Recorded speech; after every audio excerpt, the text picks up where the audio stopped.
Hi guys, good day to you. Hope you're doing well. And today's topic is going to be NLP modeling. The process of recreating excellence is known as NLP modeling. The fundamental basis of NLP modeling is that you can model any human being or any human behavior uh, by mastering the beliefs, the physiology, and the specific thought processes. That is, strategies that underlie the skill or behavior. So, you can achieve an outcome by studying how someone else does this or does it. The biggest problem in finding how an expert does a task is because skills are usually unconscious. Keep it in mind. Skills are usually unconscious. So it is not possible to explain how someone walks, talks, or writes, or behaves. For instance, an expert will explain his success through his own theories.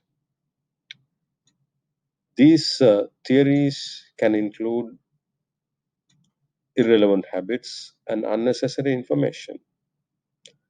You can use NLP modeling to transfer what an expert thinks he knows and what he unconsciously knows. Hence, it involves being able to produce the outcome and transferring the behavior to others. You can use modeling in NLP even for ordinary skills, such as how someone keeps her or keeps his home clean and tidy. Uh, in NLP modeling, there are a number of phases. There are three phases to modeling in NLP. One is observing the model. The other one is finding the difference that makes the difference.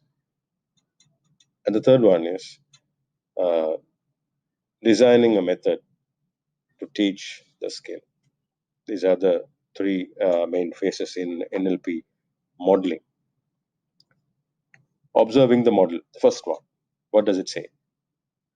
This phase involves fully imagining yourself in someone else's shoes by using what is known as a second position shift in NLP.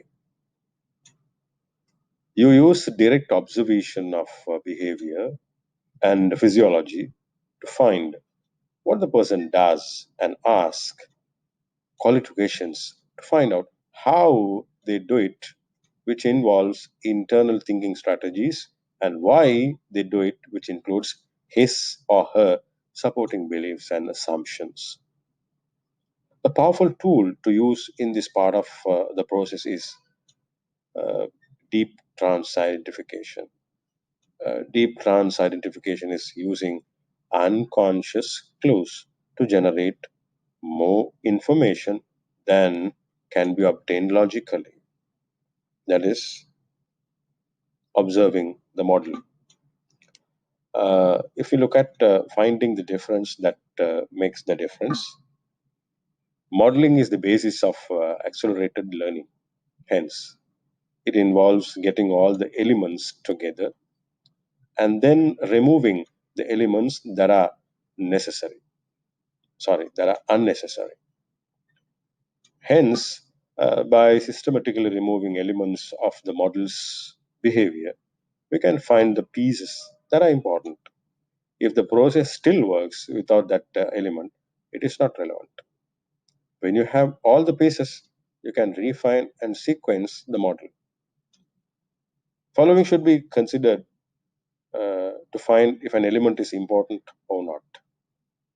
behavioral patterns of the successful person, how results are achieved, the difference between this successful person and an unsuccessful person. What are the elements that make the difference? Right? Let's move on to the third phase, designing a method to teach the skill. In order to teach a skill, it is crucial that you should have all the relevant pieces of a skill and the necessary sequence. Also, it is important that you should rehearse the natural sequence of the skill. For example, if you do not do the parts of making a cookie in sequence, you may not succeed at all, right? So, let us find out the components of NLP modeling, right? You can achieve success in modeling by the efficient use of NLP techniques, skills, and presuppositions. Underline it, presuppositions. In order to achieve success in modeling, there are certain modeling components that need to be observed. Okay, they are uh, number one, representational systems. Number two, NLP strategies.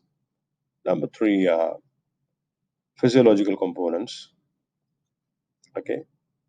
Number four, meta programs, beliefs and values. Number five, uh, reference structures, the necessary background knowledge. Right. These are the components of NLP modeling. We will discuss those components in detail in our next episodes. Thank you very much. Wish you all the best.